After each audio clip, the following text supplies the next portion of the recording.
Welcome to episode 19 of Drew's College Athlete Spotlight here on this Tuesday night. And look who we have here. We have Clay Taylor, a freshman at the University of Wisconsin, Green Bay, a cross-country athlete there at the Division I level. Clay, how are you doing tonight? I'm doing great, Drew. I'm really excited to be able to talk about my experience so far here in Phoenix country. Yeah, and my intro was kind of lame, not gonna lie. I didn't include the former, right? I mean, the Bucks believer, right? I can't include. I cannot forget that part. And also, how many times you've been on this podcast, right? I mean, you've been on here. What is this? Time number 5, 6? I mean, you've been a guest on here more than once, to say the least. So, it's great to have you back here to talk about your collegiate career. So, and as you said, Phoenix country is what we're going to be talking about here with you, Clay Taylor. But first, before we talk about you with the Green Bay Phoenix, we got to go back to Valders. Yeah, you heard me. We're going back to Valders, and we're going to talk first about, when did you start running cross country and kind of start from there? So I started cross country in 5th grade. We ran like the pacer test in elementary school, and my gym teacher told me to try out cross country, and I kind of knew that football was never going to be for me. So I gave it a shot and wound up really falling in love with it. There you go. From day one there in 5th grade. I guess then kind of track. Are you going to be doing track, I guess, I hear at the collegiate level? I just want to verify here. So we don't have a track team, but we can enter meets as an unattached runner. So I think I'll probably run a few races, but track was never really my favorite. I always liked cross country a whole lot more. So I'm mostly focused on the fall season. The fall season, long distance. Awesome. Great to hear, Clay. Sorry, 5th grade you start. So then going through that, you had 8 years of running basically at the middle school, high school level combined. And with that, I want to know, I mean, I've had a lot of cross country runners on the show, as you know. Was there a course that stood out? I can tell you the one that I always hear after you tell me yours. My personal favorite course was always the Manitowoc course Yep, at that's Meadow the one I Lakes hear. Golf Course. I hear that one every time. I loved that course. I ran my season record there 3 of the 4 years, and the 4th year was the COVID year, so the invite got canceled. So I just really enjoyed running that course. It was really similar to the state course, which obviously also holds a very dear place in my heart. But yeah, Manitowoc was always kind of our pre-state where we got an idea of where we were at going against some tough competition. So that's always what was my favorite. Yeah, I always thought of it, and I wasn't even in cross country, as you know. I thought of it always as, if you want a PR, you go run a Manitowoc, and that's kind of what happens, right? I mean, that time and time again is something you'll see, and also, of course, you'll see the state PRs as well. So I guess then with cross country, kind of your middle school, high school, working that aspect, like training wise. I mean, how much were you running a week? Were you just going doing practices? And I guess how did that change from middle school to high school? So in middle school, in the summer, I'd probably run like 2 or 3 times per week, just very low mileage. It was just kind of enough to get myself in a position where I was actually running so that when the season came along, I'd be able to handle practices and be able to work out with the other top guys on the middle school team, because I've always been pretty competitive with my teammates and I've always wanted to stick up there with whoever the best guy on the team was. So in middle school, I was willing to work just enough to get to that point. But then in high school, I started to get a real training plan, usually from one of the upperclassmen on the team, usually Nate Griepentrog. And he would kind of lay out what the plan was for the week and tell me how many miles to run. So it was usually like a peak of 50 miles per week in the summer, and then about like 35 to 40 miles per week during the season. Wow. Yeah, that's a lot of miles. I'm sorry. It's just always, hearing it from a cross country runner, it's just like, oh, that's a lot. But I want to talk kind of, because you played basketball, right? I mean, were you playing basketball from 5th grade to sophomore year, correct? It was like, I think 3rd grade until freshman year. Okay. But kind of got the range. Okay. Pretty close. But what my question really stems about, it's regarding, right, having that winter then to focus on cross country. Did you notice that as something that really helped you out, right? From not having basketball to. I would say so. It was probably the most impactful for me my sophomore year, which was the first year I didn't play basketball. That winter, I really worked really hard, and I was working my way up to like 55, 60 mile weeks, which was not something I had ever done in the past. So that winter was really good for me. But then the season got canceled because of COVID. And the next two winters, I wound up like having a little bit of like problems with motivation and stuff. So I was hitting more like 40 mile per hour or mile weeks, which is still like solid mileage. And it put me in a good position when track season rolled around, but it wasn't quite the base that I had my sophomore year. But there's no way I would have been able to do that if I would have been playing basketball, both just because of time reasons and also injury concerns. Like it would be very hard to stay healthy while you're running for, 300 minutes per week and also playing basketball for more than that. Yeah. So, yeah, I definitely would say that dropping out of basketball in high school helped me with my winter training.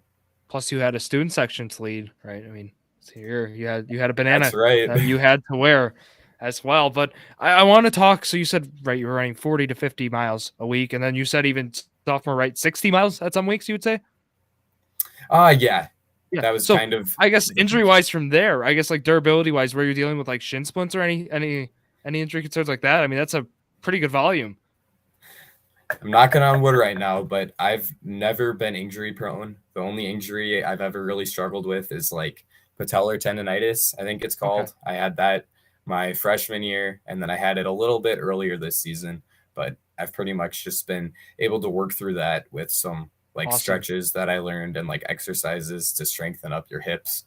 And so, yeah, I've been pretty lucky on the injury front. So hopefully things can stay that way for, the next 4 years and beyond, because running something that you want to do forever, Yeah. When you're a runner, they say once a runner, always a runner, right? So, that's right. Like marathons and stuff long term, I'm sure we'll get those out of you, Clay. But I wanted to talk, the pandemic. So this is a topic that when I ask athletes, it's a mixed bag. I mean, I'll have some tell me the pandemic was the best thing that could have happened for them in terms of athletic ability, right? It was something where it gave them time, obviously, right? I'm talking from the athletic perspective. And then I've had other athletes tell me the pandemic, it no motivation, it just took me out of my rhythm. Like, how would you say the pandemic, like, did it help you? Did it hurt you in that aspect? I'd say that it was probably somewhere in between. Like I was definitely able to grind and focus on getting into really good shape more than I could if regular in-person school was going on. But it was also just so tough to like miss out on my sophomore track season. We had a really strong senior group that year, and I think that our 4x8 team would have been right there challenging any other team in the state. So to lose out on that opportunity was just such a bummer. But at the same time, it made it that much more motivating for my junior and senior track seasons, as well as my junior and senior cross country seasons. And so, it's a mixed bag, but I'd say that in the end, everything worked out okay. So I can't complain too much about it. Yeah, and obviously, right, nobody wanted the pandemic to happen, but I always say, like, was there some blessings in disguise that happened because of it? Maybe there's something people learned or were able to take advantage of, and certainly the free time there was something runners, and it sounds like you were able to capitalize on that as well to maybe get some mileage in that you wouldn't have gotten in. So that's something to keep in mind there. So we heard your training program, Clay, but we got to hear now. I make this a little tough here before we move more to the college side. I'm going to ask you about if there's any teammates. I'll give you 2 teammates to shout out only. I know it's tough. I'll give you two coaches as well. So the obvious teammate is Shane Griepingtrog, who was won state last year for cross country, and then in track he won the mile and the 2 mile. And so just to have a teammate who is the best guy in the state is something that not many people are fortunate enough to have. And as someone who wanted to reach that kind of level, it was just really ideal to have a visualization of what it took in order to get that good, and also to have someone to motivate you and push you that much harder. Plus, Shane is like the nicest human being I've ever met and the most humble person I've ever met. So to have someone like that as your teammate is definitely, it was definitely spoiling me. And like, you can ask my college teammates now, I still talk about Shane a lot, probably more than I should. They give me a hard time about it, but he's just incredible. And then I would also have to shout out his brother Nate. The Group and Trog family definitely made an impact on me during my time in high school. Nate was our team leader my freshman and sophomore years. He kind of taught me what it took to be a leader in that way. And he was also a very strong runner who always put his heart into it. And that was something that was really inspiring because he definitely doesn't have like the natural talent for cross country that I do. He'll kick my butt on the track any day of the week, but it was so cool to see someone like him who is more gifted in the short distance stuff, just working as hard as he possibly can to crank out a 5K. And eventually he wound up being the number 2 guy on a state championship team. So Nate and Shane were definitely my 2 like most outstanding teammates in high school. But like you said, it's hard to pick 2 because there were so many outstanding ones. And as someone who was fortunate enough to be on the teams that I was on, I feel like I was even more lucky than most high school athletes. And then with coaches, I would have to shout out Coach Dietrich, who is our head cross country coach. He's one of the most motivational people I've ever met. He will always get the most out of his athletes. Like even this year, our team lost a lot from last year, but over the course of the season, they have improved so much, and I'm so proud of those boys. But I also know that part of it is just Coach D getting the most out of them. And then also Coach Oswald, who is an assistant coach for cross country and the head distance coach for track. She is an incredible person as well. We called her Mama Bear because she was kind of like a big mother to everyone on the track team, and she took really good care of us. She also came up with some really good workouts, and I give her training plan a lot of credit for our track distance athletes always peaking at the right time of the season. I think that every time somebody ran at the state meet while I was in high school from the distance team, they PR'd. So she's got an unbeaten record when it comes to coaxing PRs out of people.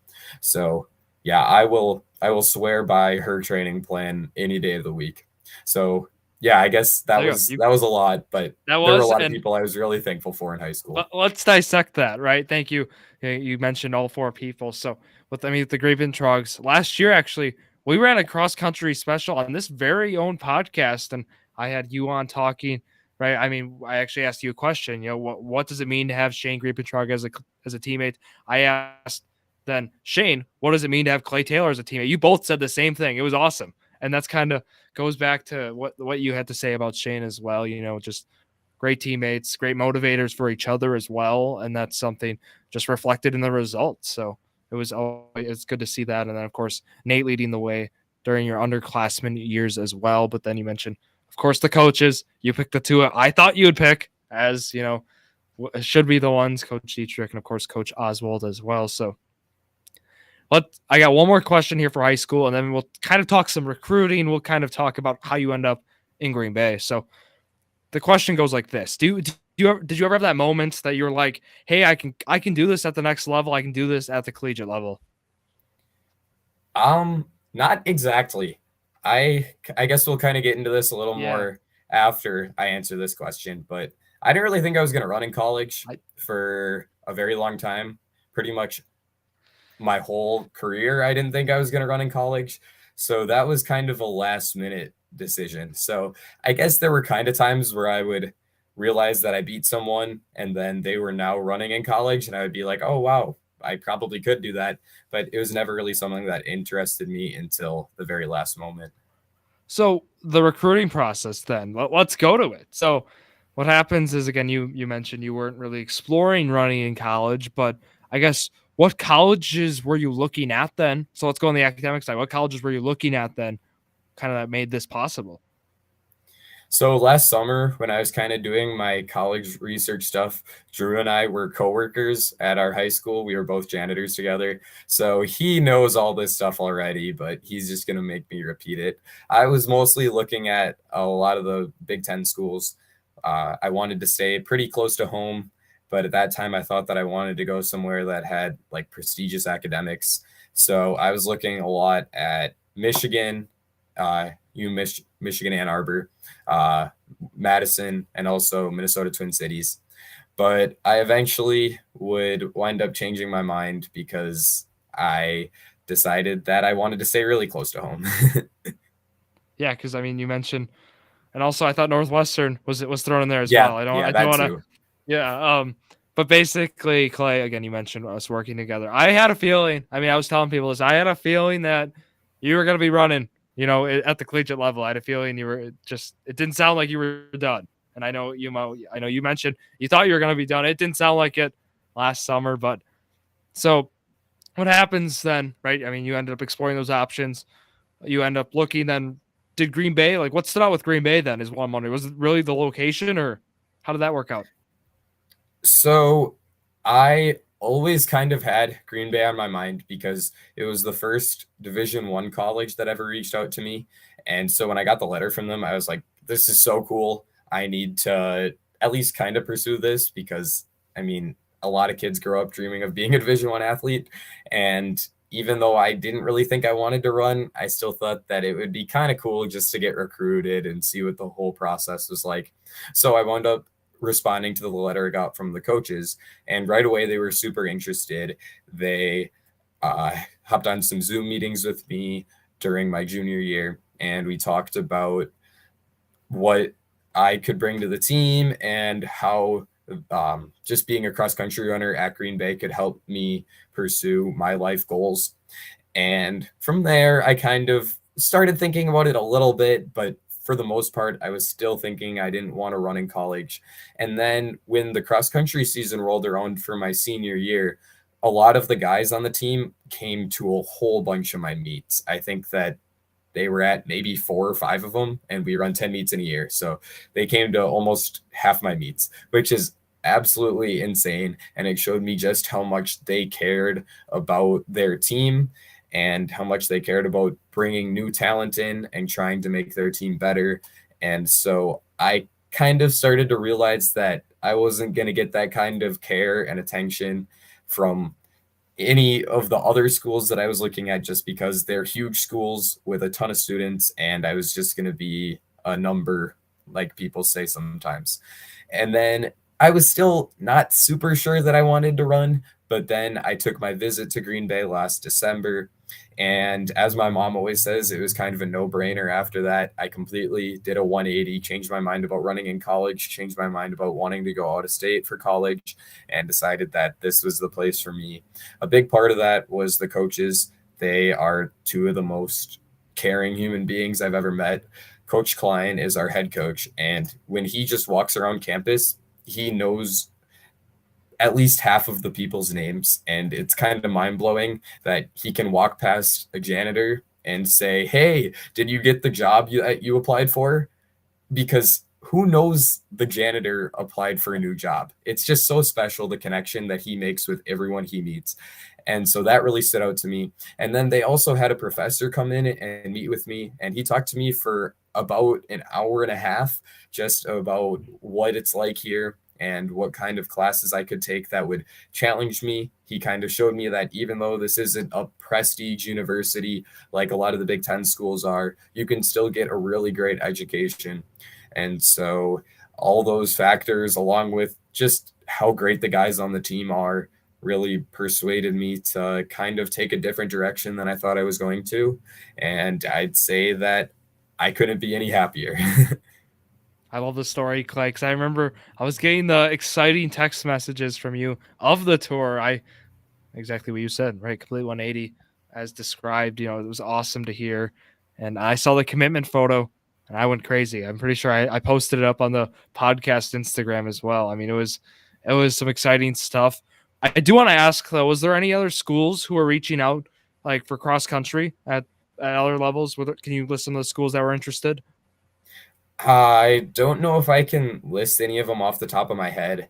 I think that there was just a couple schools at all three level, like D1, D2, and D3 across the Midwest that I just got letters from. But a lot of them were very like formulaic. It seemed like they were the kind of letters that they would send to like Just every about, kid yeah, that yep. ran this time.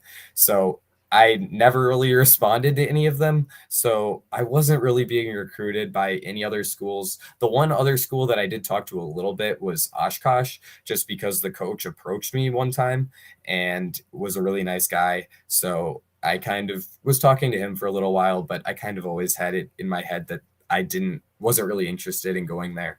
So yeah, for the most part, it was either I was going to run at Green Bay or I was not going to run at all. Okay. Like that's an interesting, component because this is usually, usually right. I have athletes, they can list like 3 or 4 schools, they toured them, right? And the path that you have is so unique, so great. That's why you got to be on this very podcast to talk all about it, right? But otherwise, okay, so there's the recruiting process. You end up in Green Bay. You're there at Green Bay. You mentioned how great the meeting was with the players, coaches, etc. As that's awesome, right? I mean, coach knowing a janitor, that's that's something you don't see every day, and especially a Division One university. So I want to ask about how it's been so far. Basically, I mean, you've been at school now for was it 6, 7 weeks, 8 weeks?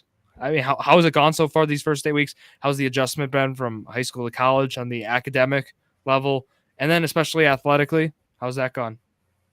So college is definitely different from high school. I guess that's kind of a Captain Obvious statement, but it's kind of surprised me just how different it is, I guess. I was kind of shocked at first, and it took quite a bit for me to adjust. I was having a bit of a hard time the first couple weeks, but eventually, once I got into the swing of things and started to realize how you have to navigate through college, it started to help me out quite a bit. And I started to get comfortable in my classes. I started to figure out how I could get all of my workload done on time and how I could stay organized and how I could best manage my time. So I would say that now things are going much smoother than they were at first. I think I told you right away, like that I was, it was taking some time for me to get into it, but I feel like right now I'm in a pretty good place academically and athletically. It's been a bit of a grind. I would say that I got off to kind of a strong start to the season, and like all the training is kind of starting to take a toll on me, but I'm just trying to push through it. We've got our biggest meets of the year coming up. We have Horizon Leagues in a week and a half now, I guess. Yep. So that's kind of where our focus is right now. So I'm just hoping that I can keep running well for a couple more weeks and just make the most of my freshman season. Okay, I want to ask, right away with the athletic aspect. So, how have the races gone in terms of, of course, it being a longer race in college? How's that been? I mean, have Yeah, the 8K is very, very hard. I yeah, now have gone back to a couple high school meets, and I envy those kids that get to race for 16 minutes, 17 minutes, 18 minutes, because running at your race pace for 26 minutes is really, really hard and it hurts really, really bad. So I would say I'm still learning how to race an 8K, and I think it's hopefully not going to take any more time, and hopefully conference can be a big breakthrough for me and I can really figure out how to get the most out of my body for an entire 5 miles. But I'd say that it's definitely been a struggle so far to kind of figure out how to maximize myself and race my best race when I'm running that longer distance. yeah, and one of your teammates, right, Hunter Karpleen. I mean, I've talked with him about this, of course, on the podcast last year when he was at Milwaukee, and he mentioned to me like he ran it right first. Right, it was like first 5K, right? Boom, nice. And then he was like, "Oh, there's more race," which I mean, he obviously knew it was more race, but like he ran it as if it was a high school race, and he said that doesn't work in college, say the least. So it's always good to hear, right? I mean, how that adjustment period goes. I did want to ask also in the training a little bit here before we talk more about the season, the team. How just with the training, with strength training, has that been a component that has been implemented more here in college that you've had some adjusting to, or how's that gone? Yeah, strength training is definitely a bigger part of what I'm doing now. You know me, Drew. You know that I did not go to the weight room in high school. It was not something that our coaches emphasized very much in cross country, a little bit more so in track, but generally we were not a team that was spending any time in the weight room. So now that I have a strength and conditioning coach that has us in there, twice a week, sometimes 3 times a week, uh, lifting weights, it's been an adjustment for me.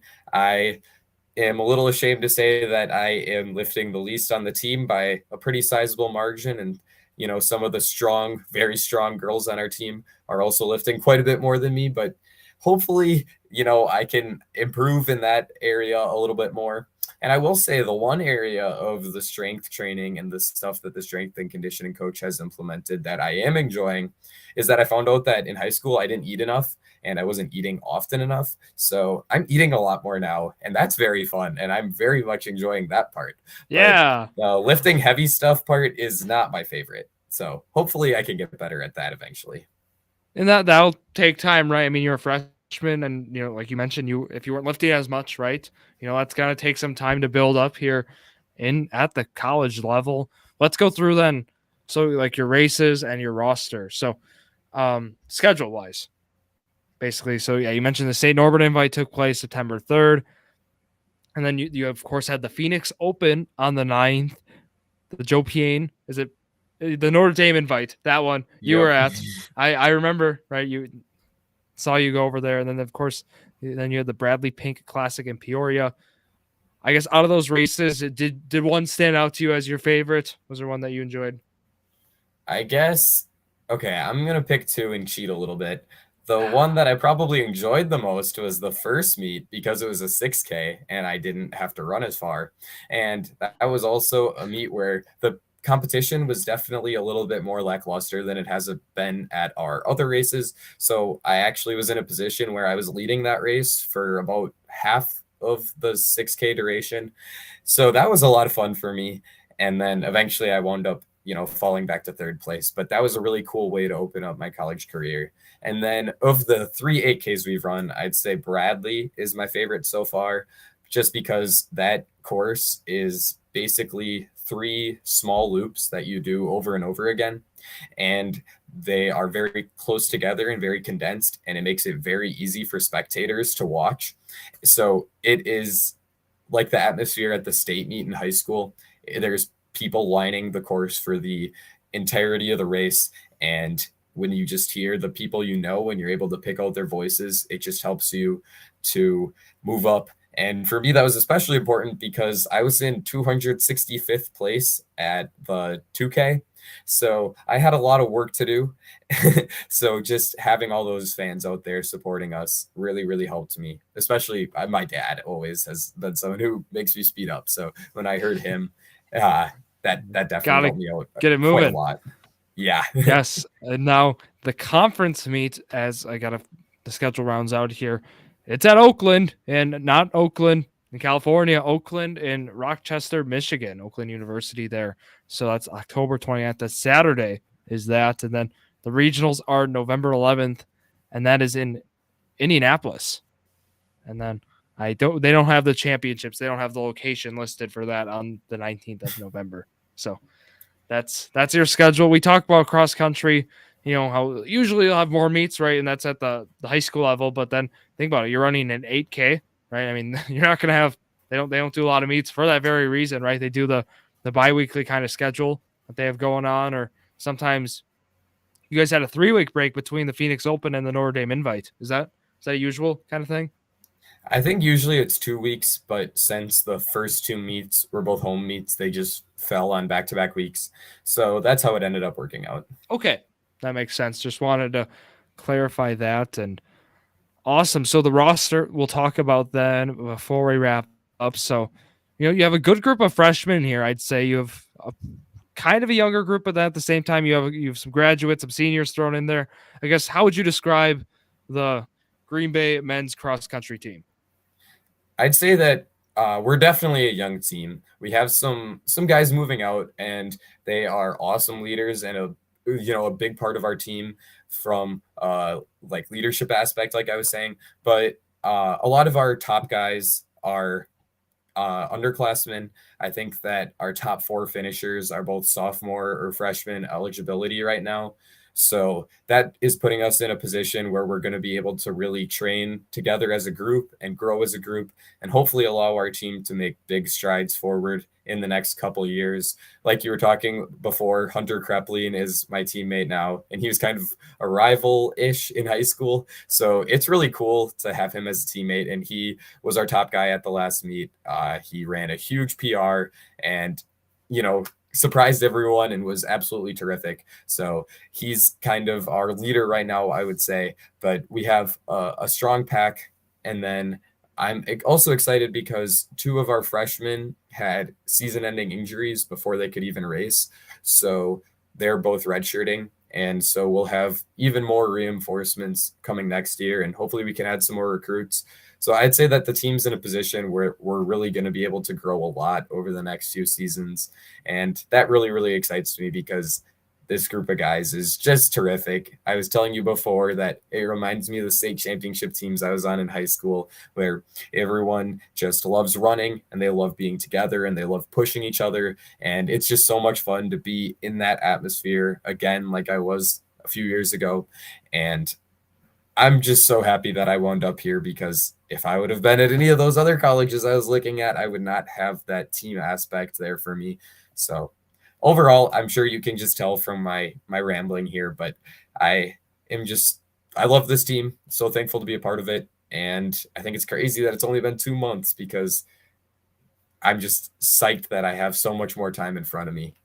It's awesome. Yeah, you got years of eligibility ahead of you as well. And yeah, I mean, we could tell from the start, many of us could tell that you loved your team from the start. And that was really before the season even got in full swing, too. So that's another great aspect as well, Clay. But I want to wish you here the best of luck academically and athletically, Clay. So again, thank you for coming on, and have a good race, that last race of the year, and then you got all right. You guys now have the winter and spring, right? Because with track being kind of like an individual thing, we got a lot more training time allocated for that as well. Yeah, that's right. Yeah, thanks for having me on, Drew. It was good to talk to you as always, and it's kind of fun to be getting interviewed instead of like us being, bouncing off of each other the way we were. Yeah, it's usually us talking about the NBA draft, or like I'll be talking to you about draft prospects I like, which, by the way, Alperen Şengün is on my team in Dynasty and redraft this year, so I'm really looking forward to it. Also, Ayo Dosunmu as well. So I just want to throw those in there. Those were the rookies we were talking about a lot last summer. And then also I want to talk about what are the odds? NBA opening night is the night I have Clay Taylor on for an interview. Anyone? Anyone? Yeah, like, talk about it. The Bucks believer, doing his things again. And yeah, that'll wrap it up here for Clay Taylor and myself, Drew Skyberg. So again, thank you, Clay, here for coming on. Thanks, Drew. All right. Thank you, everybody, for all listening here to another episode of Drew's Sports Crew, Drew's College Athlete Spotlight here, the perfect podcast for you. Thank you, everybody, and good night.